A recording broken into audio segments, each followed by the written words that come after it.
Hi folks, so we've spent the last couple of videos talking about a more macro look at things that takes us into the middle to the end of April and even till the end of the first week of June. We've talked about the fact that we are, till the end of the first week of June, really trying to make the most of the last of the Aries North Node, Libra South Node eclipses. But we can't quite do that until we handle the Mercury and Venus retrograde in Aries and Pisces and the Mars retrograde between Cancer and Leo. And that takes us to the middle to the end of April. And the sign of Pisces, and particularly Saturn in Pisces, is going to play a critical role in not only in 2025 in general, but especially for those first 4 months of 2025. So all of this in terms of course, the sirens start up just as I do my video. And so, oh lordy, ambient noise and focus, sorry. So a more macro look that and I've encouraged you to look at the first 4 or 5 months, the first 4 months of 2025 as one single blob or entity, that especially as we get to the full moon on January the 13th in Cancer, just at that point in time, we are just in it. And it's been a progressive starting to get in it from November 22nd, when Mercury went retrograde in Sagittarius, to this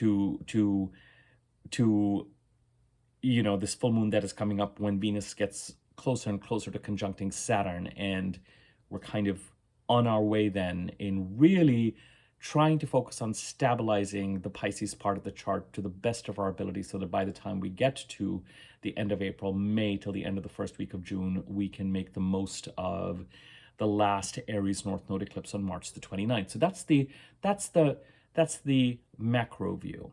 I think it's important, that said, to have some videos that deal with the micro and the present moment as well, because presently it is the month of Capricorn, the last new moon that set up the month being derived from the word moon, was in the sign of Capricorn on December the 29th.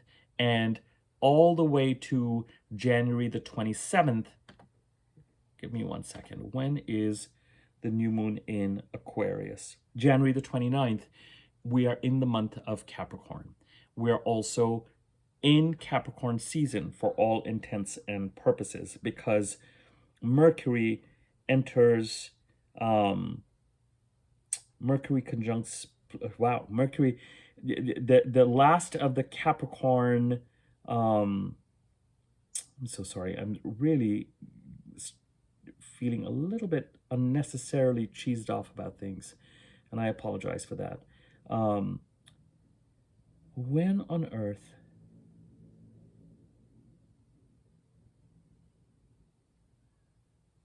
I have my notes here, and I am irritated that my notes are not completely accurate. Give me 1 second. Not accurate, they just don't have everything in them.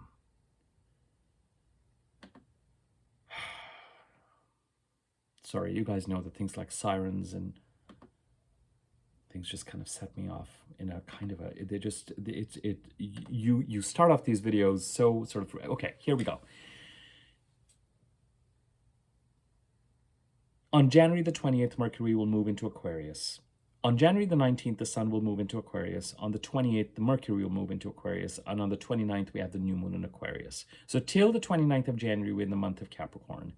And Capricorn season, pretty much lasts till then as well, because the last of the personal planets transiting Capricorn is done when Mercury enters Aquarius on January the 28th. So while on a macro level, I've done a video on looking at the first 4 months of 2025 and Mars's retrograde and the upcoming Venus and Mercury retrograde in the last 2 videos.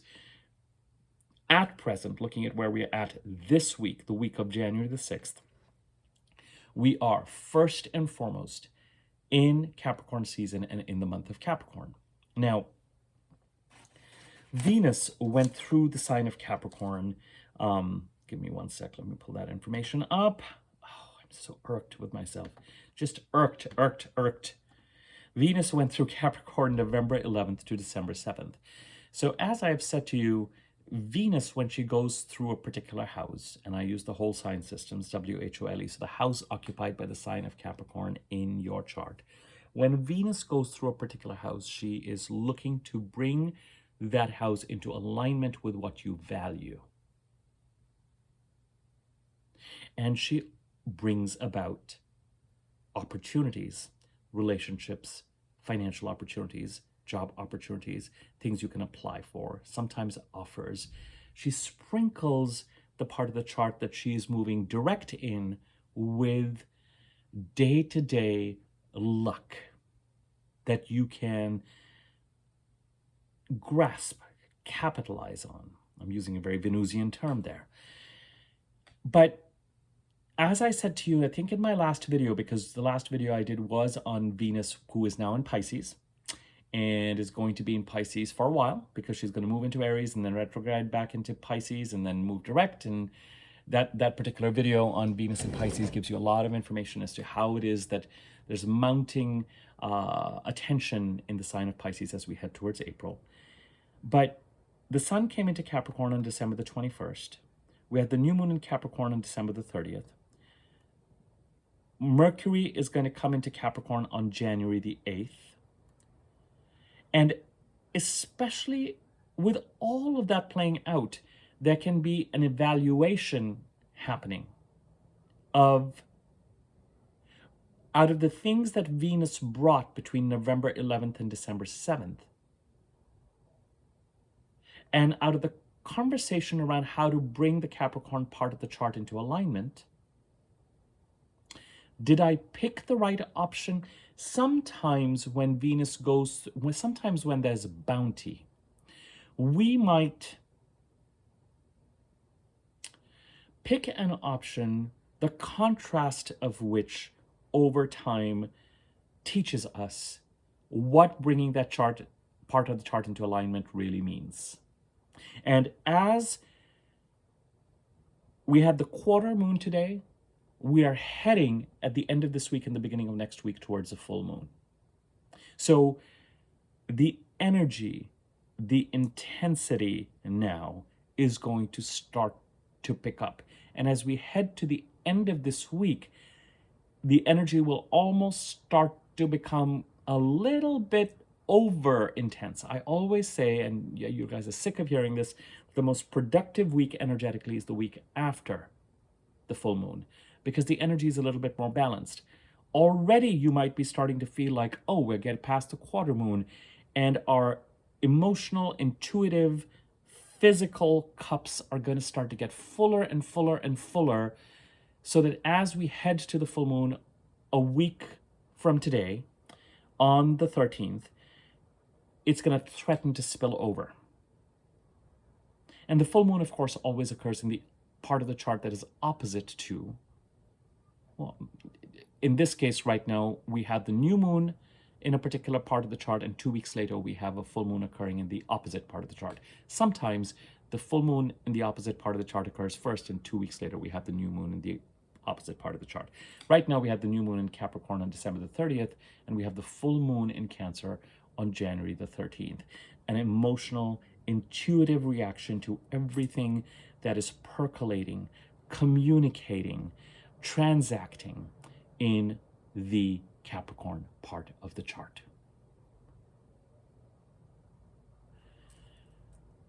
So if we look at this week, there are 3 overall messages. Number 1, we're headed to a full moon. So the intensity is going to increase. By the time we get to the full moon, that could be, on a positive side, exposure, an offer, a culmination, an ending, visibility.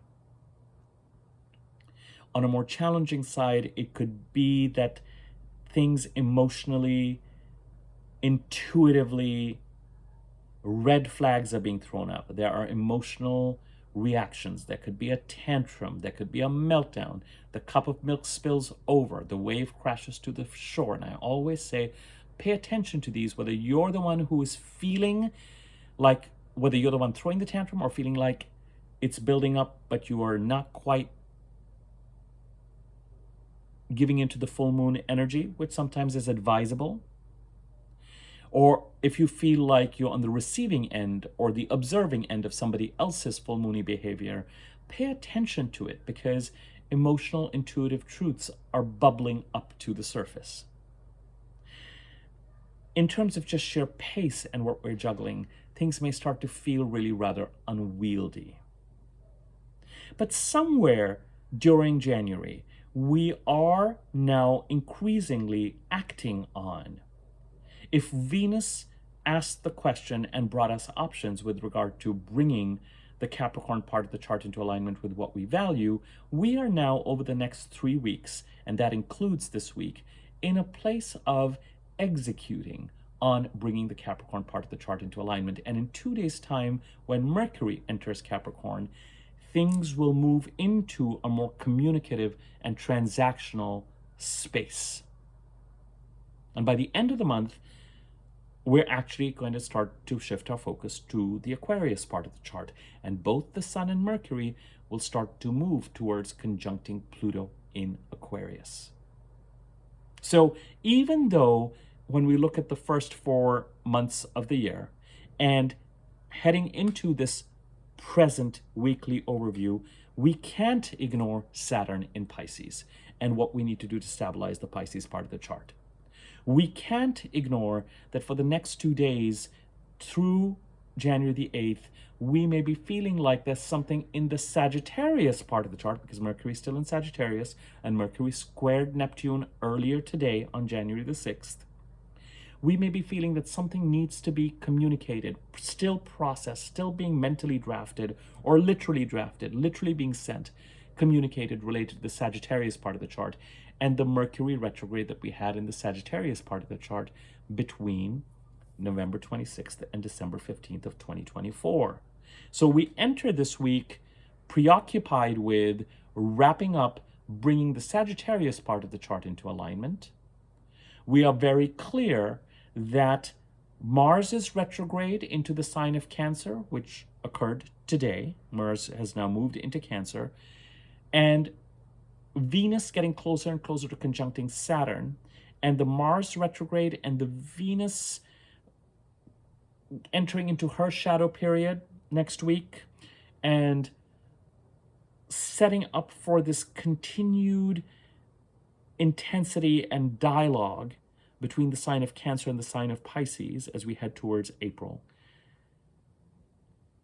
By the time we get to March, these weekly overviews will not be concerned with the sign of Capricorn or the sign of Aquarius. The more we talk, which we will over the next 3 or 4 months, the more we will likely primarily be talking about Pisces and Aries. But right now, because this is a weekly overview, right now, where we are at right now, there are things to juggle. Closing out communication-related items or mentally processing items related to wrapping up, bringing the Sagittarius part of our chart into alignment with what we value over the next couple of days. Communicating on it, transacting on it, learning things, interviewing, transacting, auditioning, contracts, communicating. The Capricorn part of the chart says, hang on a second, all this attention on Pisces this and Pisces that, but it's the month of Capricorn, for Pete's sake. The last new moon was in Capricorn. Mercury is getting ready to come to Capricorn in 2 days part of the chart. And the full moon is in the opposite part of the chart in relationship to the sun in Capricorn, as we are heading towards next Monday.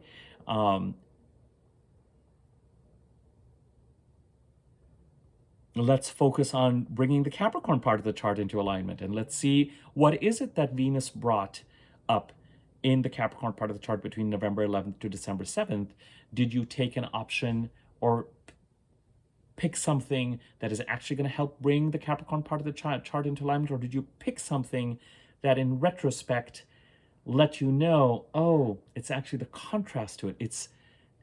It's not quite what's going to bring. When Venus moves so much further ahead than Mercury and the Sun, she's not in communication with them.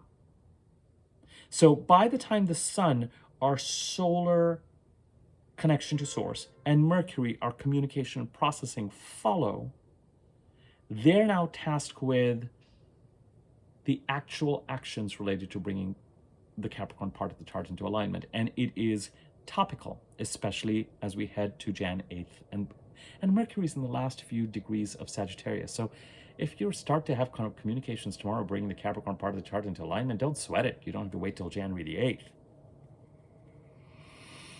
Mercury's orb is already moving into Capricorn as we speak. The Aquarius part of the chart is gearing up in its own way, because as we get to, as we get towards it's not there yet, but the Sun is going to move into Aquarius late next week and will conjunct Pluto on the 21st. And Mercury is going to move into Aquarius, as we said, on the, what did we say, 22nd, 23rd, something like that, whenever. I'm not going back and digging that up again. But on the 26th, Mercury conjuncts Pluto. As we head to the last part of January and the Aquarius activity starts to pick up, we're going to be looking at those conjunctions with Pluto. They're not active right now. They're not active this week. So far, what is active this week? Wrapping up, bringing the Sagittarius part of the chart into alignment, and being present to bringing the Capricorn part of the chart into alignment. And after Tuesday, that will become more and more pressing. I mean, we really kind of have 2 odd weeks in order to do that. So, and the Pisces part of the chart, as we head towards the 18th, again, it's not this week, it's next week, but Venus is going to start to get closer and closer to Saturn as this week progresses. The conjunction will become exact on the 18th, and Venus will enter her shadow degrees on January the 18th. Wrapping up things in the Sagittarius part of the chart, bringing that into alignment over the next couple of days, whether through mental processing and communication or physical communication and processing. Capricorn part of the chart, where the Sun is and Mercury is soon going to be, and where we've had the new moon, where the month is, and we're in Capricorn season. Focus and energy. And the Pisces part of the chart, Venus is in Pisces, and I don't care whether Venus was going to be in Pisces or not in Pisces. I don't care what else is. That Pisces part of the chart between now and for 2025, for the next 4 months, with increasing intensity, so that in March and April, we're practically going to be talking about nothing except the Pisces part of the chart. With Saturn there saying, and I know that we've got a structure, plans that have been too nebulous, that are Neptunian, creative, mystical, service-oriented, therapeutic. Put some structure and plans around those. Or if there's been any kind of deception or gaslighting or loss or theft, or you've been shady or others have been shady, or you've been playing your cards close to theirs to others, deal with the consequences of that and deal with the energy leak in the Pisces part of the chart. For a macro view of where we are at, look at my last 2 videos. For a current view, this is what counts. And I said there are 3 things to pay attention to this week from an overall perspective. We're headed towards a full moon, increasing intensity, and a to-do list that might start to feel unwieldy as we head to next Monday. Number 2, January the 13th is 2 months before the lunar eclipse in Virgo, and 2 months before a full moon lunar eclipse in Virgo. It's a south node eclipse. Some people are going to feel that eclipse this week and next week. Indeed, you might be headed to a Cancer full moon, but it might feel like a full moon in the Virgo part of your chart. You may feel like you are actually having to release something, or release an attachment to something, or release an attachment to how certain situations or things should be. What is it? Remember that the eclipses are moving from the Aries Libra axis to the Pisces Virgo axis. And in fact, they've already started this, because on September the 17th of 2024, we had the first North Node Pisces eclipse. Now, on March the 13th of 2025, we have the first Virgo South Node eclipse. The majority of the eclipses on the Pisces Virgo axis are full moon lunar eclipses. The majority of the eclipses on the Aries Libra axis were new moon solar eclipses. So things on that Virgo, they have more of a kind of a culminating, less expansive, more decisive, more let's shut things down, let's resolve things, let's close things out. And for some people, this week and next week may bring situations that feel like something is being eclipsed in or eclipsed out. For some people, that is going to build towards the week before and after March the 13th. That's when you're going to feel the full moon lunar eclipse. For other people, you might feel it this week or next week. And if you are not quite ready to release something, you might this week and next week be actively processing it. When do I? What does it mean? What am I letting go of? What do I need to let go of in the Virgo part of the chart? And what does letting go of things in the Virgo part of the chart mean when I look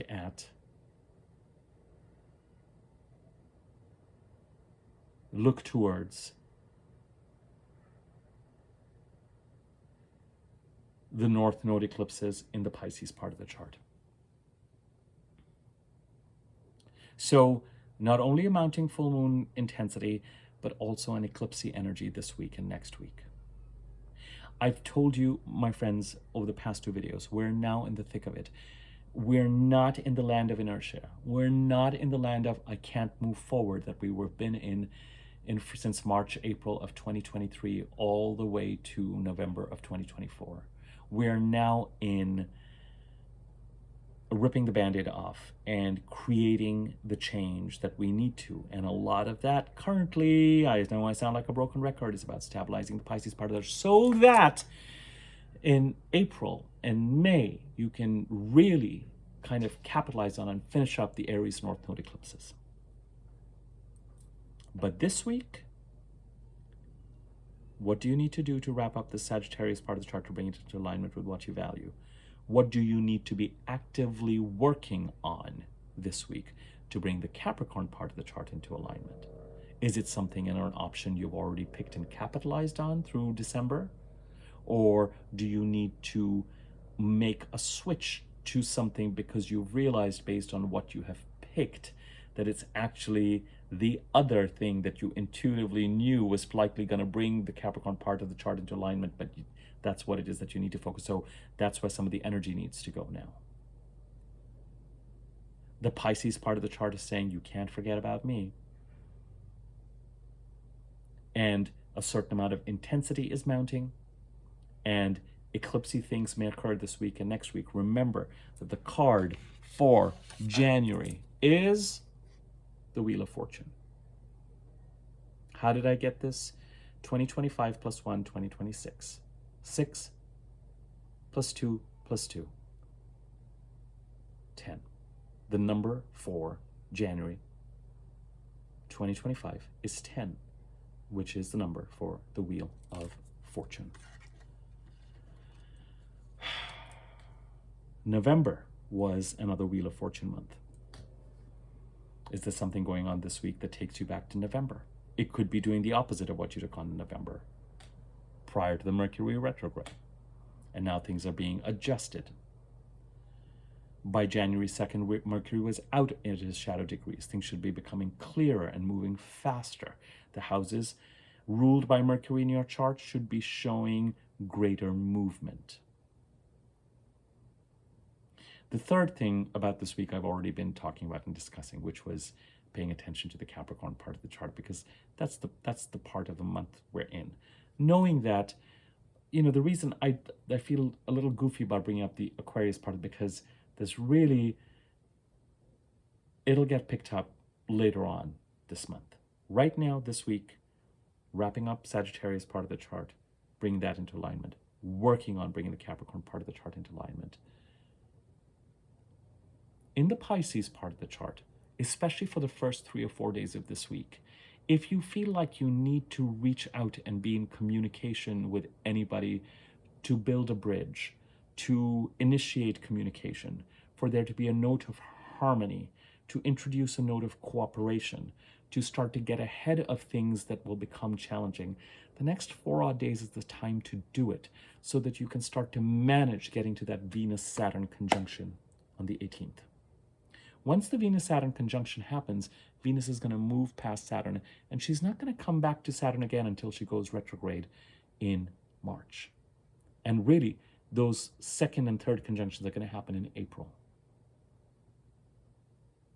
But she conjuncts Saturn on the 18th, moves forward, conjuncts Neptune, conjuncts the North Node, moves into Aries, goes retrograde on March the 1st, conjuncts Neptune, conjuncts the North Node, comes back in April, and just a few days before she goes direct, she conjuncts Saturn again, goes direct, and then conjuncts Saturn again, all within a space of a week in April, and then moves forward one final time to conjunct Neptune in the North Node, and then she's in Aries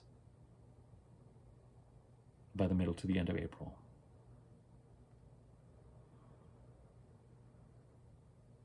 And as we head towards March, Mercury is going to be doing the same darn thing for the most part. He's not going to spend a lot of time conjuncting Saturn. Mercury's attention is going to be more on the Aries part of the chart and wrapping things up in the Pisces part. Venus's attention is very much going to be on the Pisces part of the chart. So, first 3 or 4 days of this week, if you feel like, communication can be, relationship building can be so powerful in terms of how it is that things go and how we manage things. It's not a question of being manipulative. It's a question of perhaps being sensitive to what another person may need in order to feel respected or clear. It could be that something is offered as a way of trying to get clarity on something.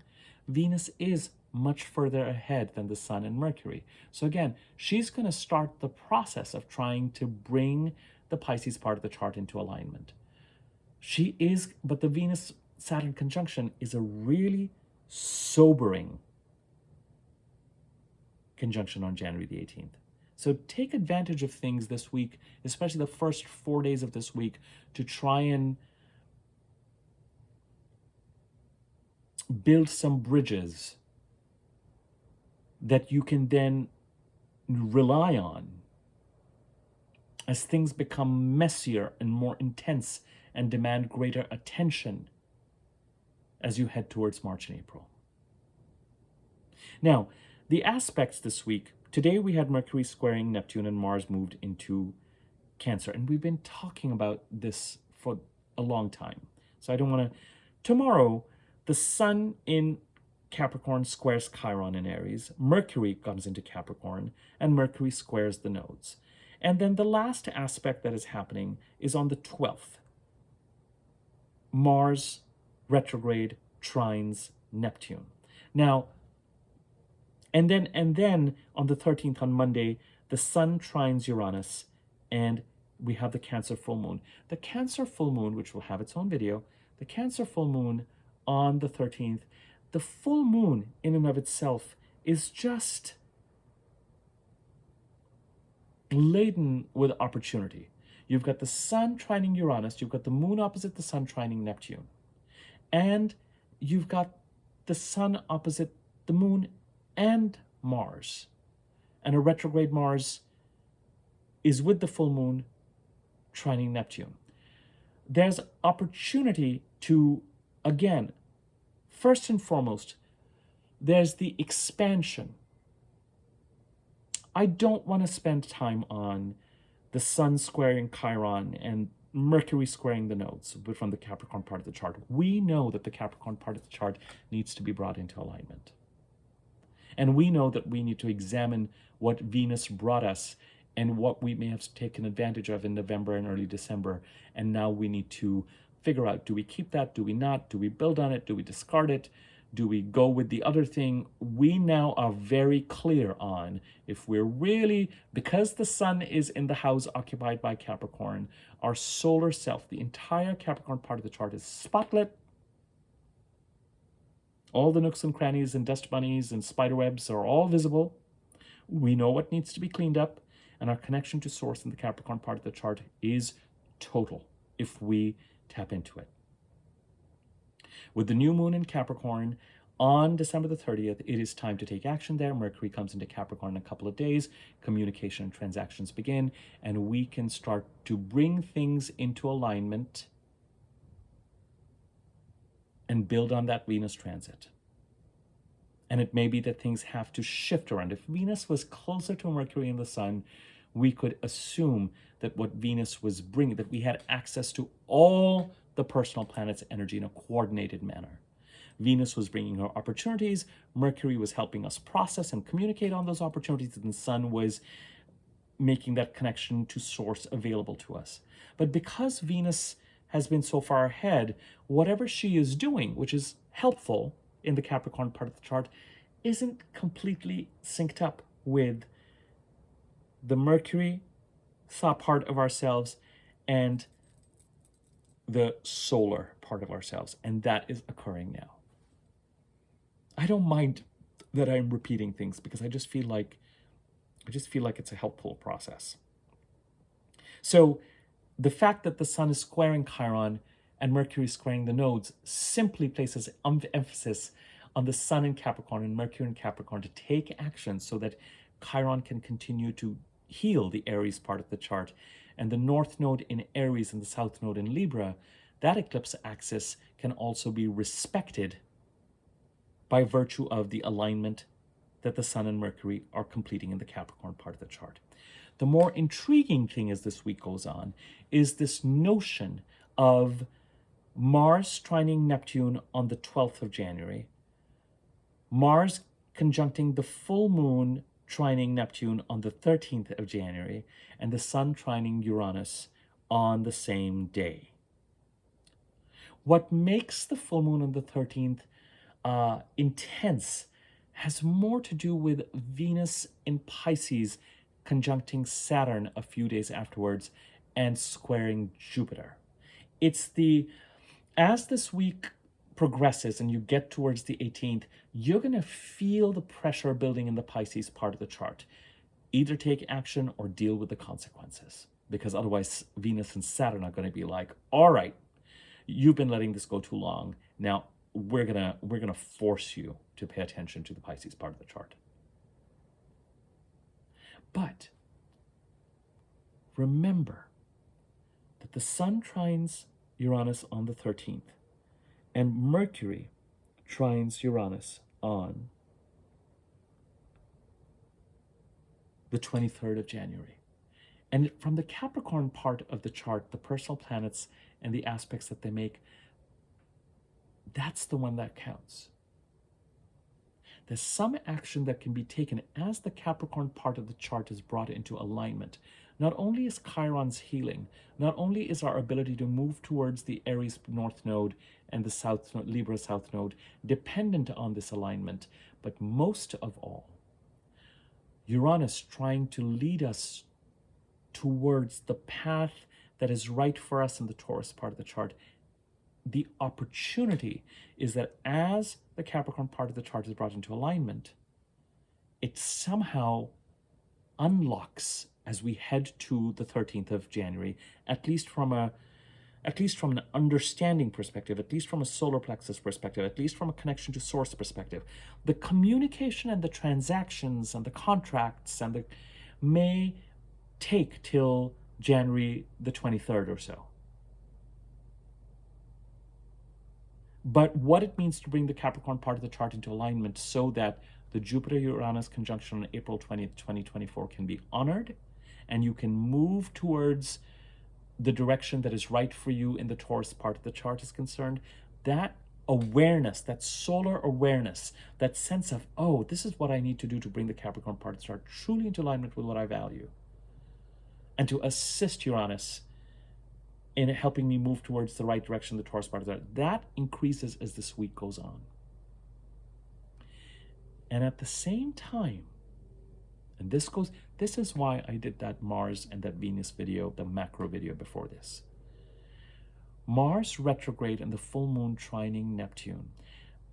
If you are not able to externally communicate something related to the Sagittarius part of the chart in such a way that it helps stabilize or counter Neptunian forces in the Pisces part of the chart, by the end of this week you likely will, because Mars, the planet of action, retrograde, diplomatic, going back, looking out over things. Can we check on this? Can I check in with you on this?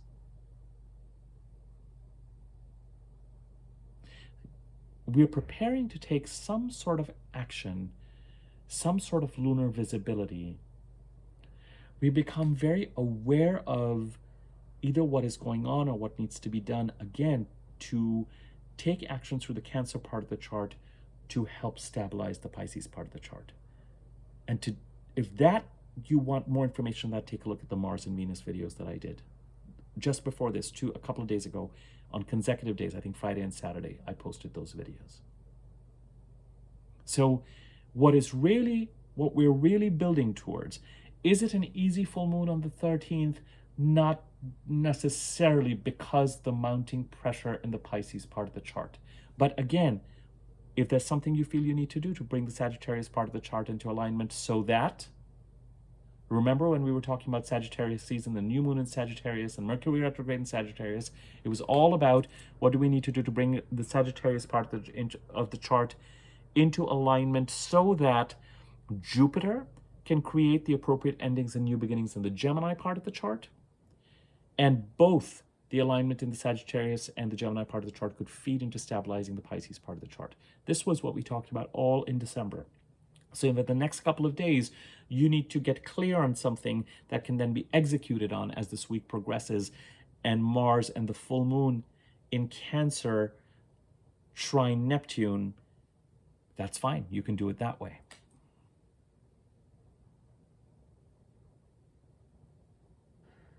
And with Mars retrograde, re-looking at plans, re-looking at how you're approaching setting boundaries, combat, pursuing goals. And that Mars video, a couple of videos ago, will give you more information on that. What makes the full moon edgy is the fact that Venus is getting ready to conjunct Saturn, and Venus is squaring Jupiter. And again, there's just this axis, this connection between the Sag and the Gemini part of the chart and the Pisces part of the chart. There's just something there that needs to be looked at, and either boundaries need to be set, or just things need to start to get structured. The energy leaks need to be stopped in the Pisces part of the chart, and the Sagittarius part of the chart being brought into alignment, feeding into discernment with regard to the endings and new beginnings in the Gemini part of the chart, and action being taken from the Cancer part of the chart where Mars is. It could be that the full moon conjunct Mars informs, because what is Mars retrograde going to do? Mars retrograde, after trining Saturn, is going to move towards trining Neptune, is going to move towards trining Saturn. I mean, we're getting into the territory now that we covered in those last two macro videos.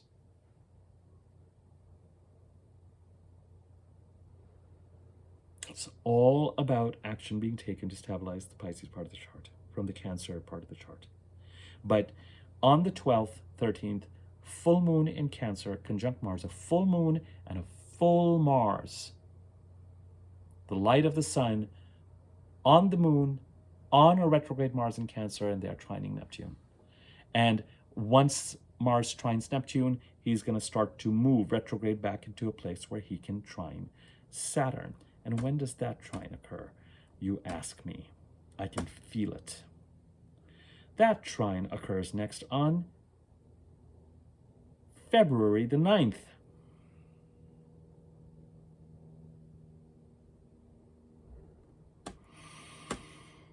As we head towards the Leo full moon. I say amused. By the time we get to that full moon on the 13th, we are really in the thick of the blob till the end of April about stabilizing the Pisces part of the chart, so that you can't create the new without tying up the energy leaks in the Pisces part of the chart. You just can't.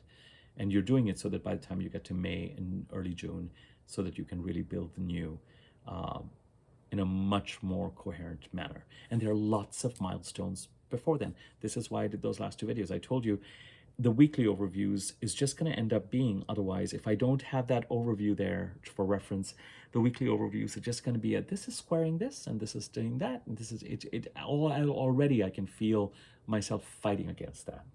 Shall we summarize this and bring this home? Heading towards a full moon. This week and next week, connected to full moon lunar eclipse in Virgo on March the 13th.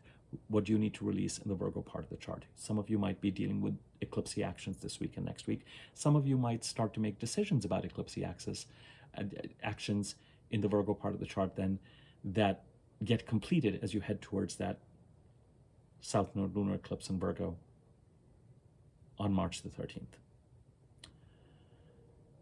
What do you need to do to wrap things up to bring the Sagittarius part of the chart into alignment, either through processing or communication over the next couple of days, so that the Pisces part of the chart can be stabilized? And it can help Jupiter create the endings and new beginnings he wants to create in the Gemini part of the chart. What do you need to do to bring the Capricorn part of the chart into alignment with what you value? The sun is there. It's the month of Capricorn. It's Capricorn season. Mercury is going to come in there in a couple of days. And the sun is going to start moving towards trining Uranus. So you have a lot of support in getting the Capricorn part of the chart into alignment in desired, exciting, interesting, desired, exciting ways, aligned ways that support you in the Taurus part of the chart to move in the direction that you want. And as things start to get unwieldy, and as you head towards that full moon, the full moon itself is laced with opportunity from the Capricorn part of the chart to the Uranus and the Taurus part of the chart. So there's, as I've said to you, it's very much this kind of, again, this kind of yin-yang energy. Some of the energy is very much about building the right things for the new that you can then really move towards in May and June. And some of the activity with the full moon and Mars trining Neptune is around tying up and wrapping up the old. But the full moon is not a culmination point for that. We're in the middle of that process that takes us to the middle to the end of April. The full moon trining Neptune and Mars trining Neptune are a milestone of visibility, a milestone of considering what you need to do, a milestone perhaps of strategy. It's not without action. If you're ready to take some action, you can. Venus currently in Pisces, it may mean, because Venus is also going to move towards trining Mars in Cancer. It may mean that over the next 3 or 4 days, if you want to build some bridges to help stabilize the Pisces part of the chart, you can, with the retrograde Mars, who is in a more reviewy, slightly more passive energy than Mars has when he's active. More diplomacy. And I'm not saying fakeness, because nothing solid is going to be built on that, unless it's part of your Mars strategy.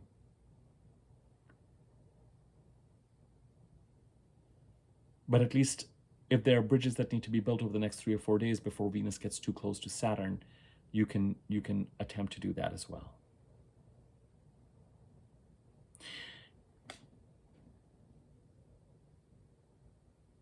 that's all I want to say for now. I mean, when I look at the early part of next week, the sun opposes the full Mars happens, the full moon happens on the 13th, and the full Mars happens on the 15th.